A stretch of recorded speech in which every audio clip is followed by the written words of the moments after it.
If God already knows the end from the beginning, do my choices even matter?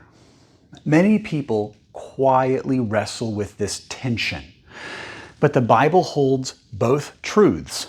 One, God is sovereign, and we are responsible. The number one mistake I see Christians make is thinking that trusting God means doing nothing.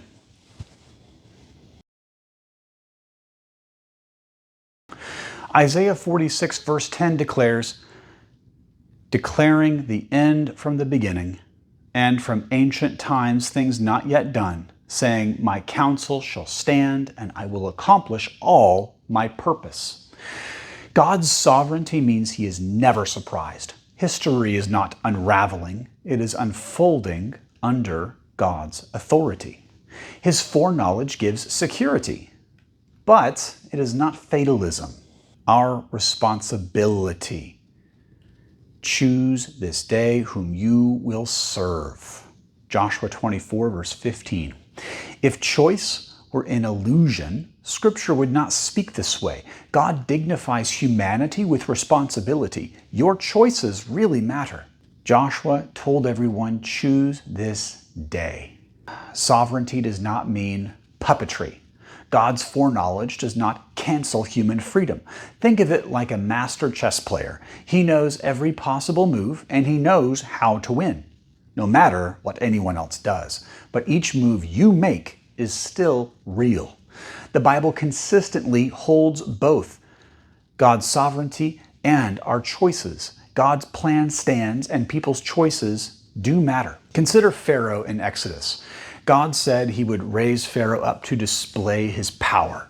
Pharaoh made choices that hardened his heart, and God's sovereignty wove through them. Both dynamics are real.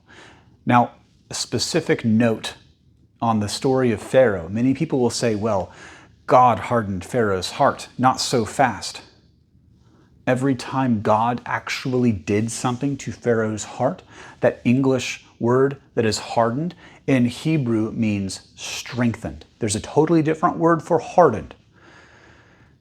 God strengthened Pharaoh's heart. If Pharaoh genuinely wanted to repent, he would have. But God wanted to make sure that Pharaoh didn't simply cave and give in and give up under his superior power. God wanted Pharaoh's heart in genuine repentance. God didn't just want Pharaoh beaten into submission. Jesus makes it clear in John 14, verse 15, if you love me, you will keep my commandments. Relationship and obedience require choice, not automation.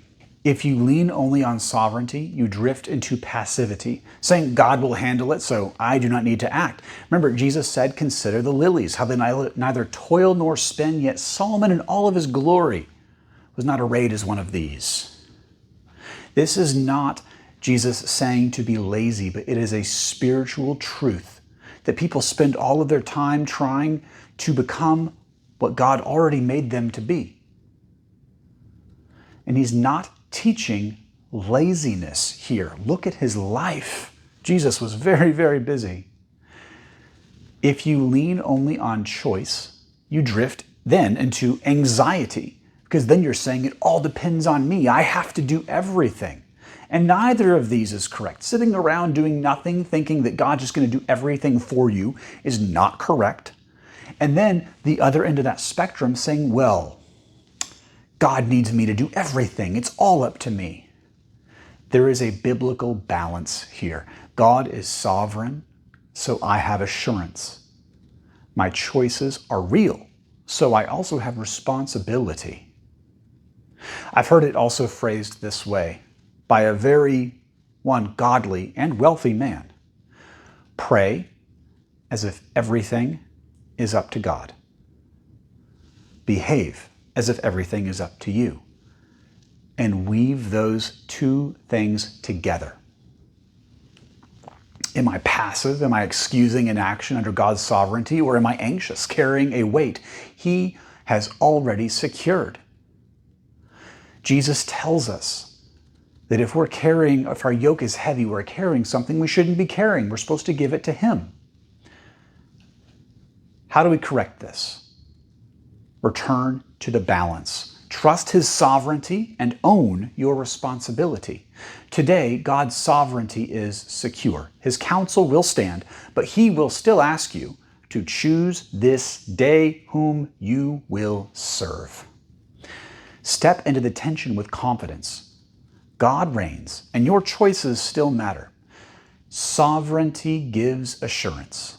Choice gives responsibility. God reigns, and you have to choose.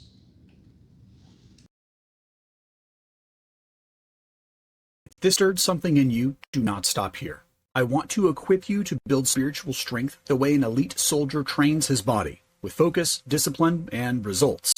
It's called the 5 Pillars of Kingdom Courage, 5 specific battle-tested disciplines to help you feed your faith, speak life, take spiritual ground, walk with people who sharpen you, and obey God quickly before doubt and fear talks you out of it. If you've ever felt passive, stuck, or overwhelmed, these pillars will give you a clear foundation to move forward with power. Click the link in the description and you will get a free 1-page pillars guide and a private video walking you through the framework. If you're ready to stop coasting and start building, this is for you. Click the link, grab the guide, and I will see you inside.